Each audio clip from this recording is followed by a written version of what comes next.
Саламатсыздарбы оқушылар. Бүгінгі сабақтың тақырыбы ұлтаралық және конфессияаралық келісімнің қазақстандық моделі.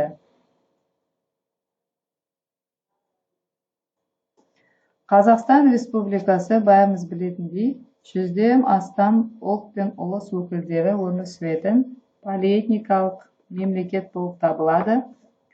Бүгінде халқының саны 20 миллионға жуық адамды құрайды. Оның ішінде мемлекет құраушы қазақтардың үлесі 70%-ға жетті.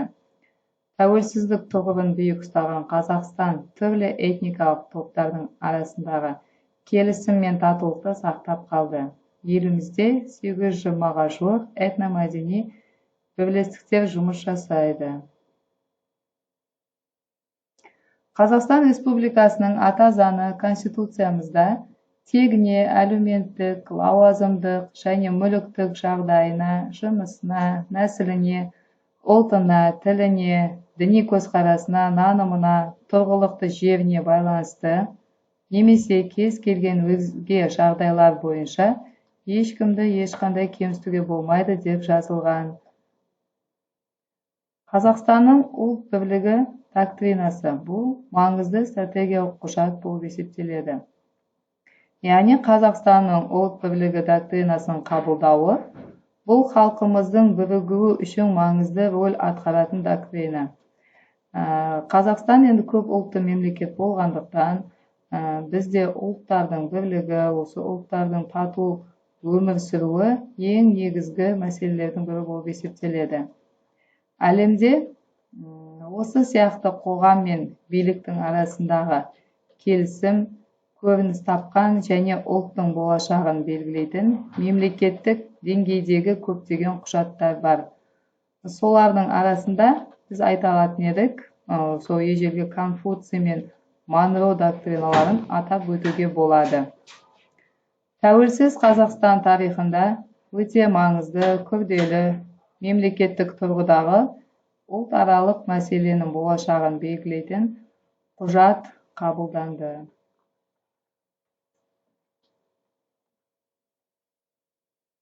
Ұлт бірлігі доктринасы негізгі 3 бөлімнен тұрады. Бірінші бөлімі бір ел, бір тағдыр деп аталады. Келесі бөліміміз тегі басқа теңдігі бір, және үшіншісі ұлт рухының дамуы.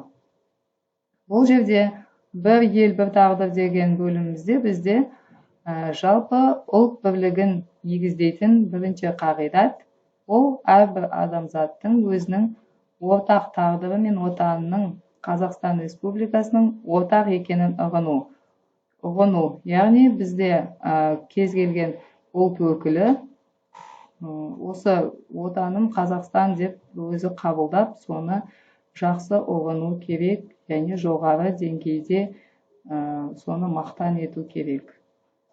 Және де әрбір Қазақстан азаматы өзінің жеке артықшылығымен шығу тегіне қарамастан, қабілетіне қарай барлық мүмкіндігін жүзеге асырып, жетістіктерге жете алады және оған ешқандай кедергі болмайды деп белгіленген екінші бөлімде.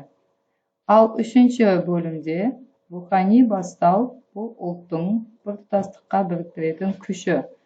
Яғни халықтың рухы күшті болған сайын, оның мемлекеттілігінің де болашағы зор болмақ деген ұран арқылы осы үшінші бөлім біздің жаңа халықтық рухты көтеруге, сол халықтың ұлттық рухын негізге ала отырып, осындай басымдықтарға келген. Яғни бұл жердегі басымдылықтар бұл дәстүр мен отансүйгіштік, рухани жаңару, жарыс пен жеңіс деп көрсетілген. Қазақстан халқы үшін ұлт бірлігі доктринасының қандай тарихи маңыздары бар? Біріншіден, полиэтникалық Қазақстан халқының әрі қарай дамуының стратегиясы бағыты анықталған. Екіншіден, Қазақстан тәуелсіздігінің 20 жылдан астам уақыттағы озық тәжірибесінің ұстанымдары жинақталған. Үшіншіден, әлемде шиеленіс пен қақтығыстардың жаңа ошақтары шығуына байланысты Қазақстан халқы үшін біріктіруші рөл атқарды. Төртіншіден, Қазақстанның табысты және тұрақты мемлекет ретінде халықаралық аренадағы беделін жоғарылатуға ықпал етті. Және бесіншіден, Қазақстанның әлемдік қауымдастыққа бейбіт сүйгіш ішкі және сыртқы саясатының ашықтығын дәлелдеді.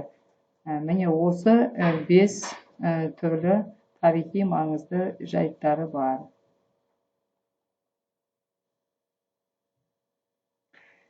Жалпы ұлттық саясаттың негізгі бағыттарының бірі бұл тіл саясаты.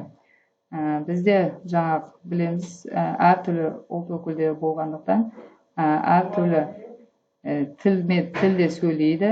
Жалпы мемлекеттік тіл қазақ тілі болып есептеледі, бірақ алайда әр халық өз тілінде сөйлеуге құқылы. Этносаралық тұрақтылықтың негізгі факторы.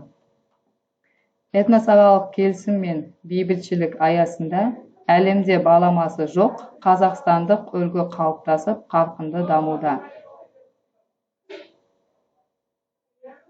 Конфессияаралық қатынастар саласындағы саясат.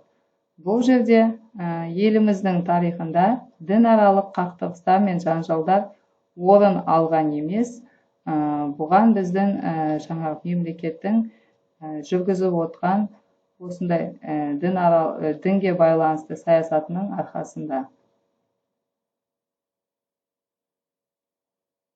Яғни діни сенім бостандығы және діни бірлестіктер туралы заң қабылданған. Осы заңға сүйене отырып, бізде діни қарым-қатынас, діни бостандығы, діни бірлестіктердің өзара сыйластығы, қарым-қатынасы жақсы сақталған.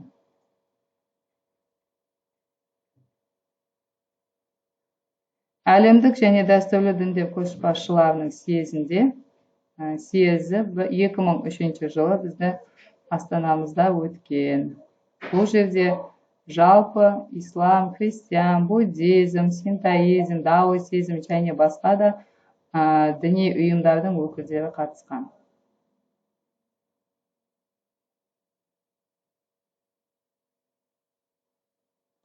Бұл жерде дінге қатысты терминдарымыз атеизм, жалпы доктрина, сепаратистер, сунниттер деген ұғымдарды қарастырдық бүгін. Соның ішінде бізде Джеймс Монро доктринасы жарияланып, Америка тек американдықтарға қағидаты бойынша Америка және Европа бір-бірінің ішкі істеріне араласпауға тиісті деп атап көрсетілді. Яғни бұндай дінге қатысты доктриналардың барлығы діни қақтығыстардың болмауына байланысты қабылданған. Енді осымен бүгінгі сабағымыз аяқталды. Және бүгінгі сабақтың үй тапсырмасы. Елдегі конфессия аралық бейбітшілікті қалай нығайтуға болады деген тақырыпта эссе жазу. Сау болыңыздар.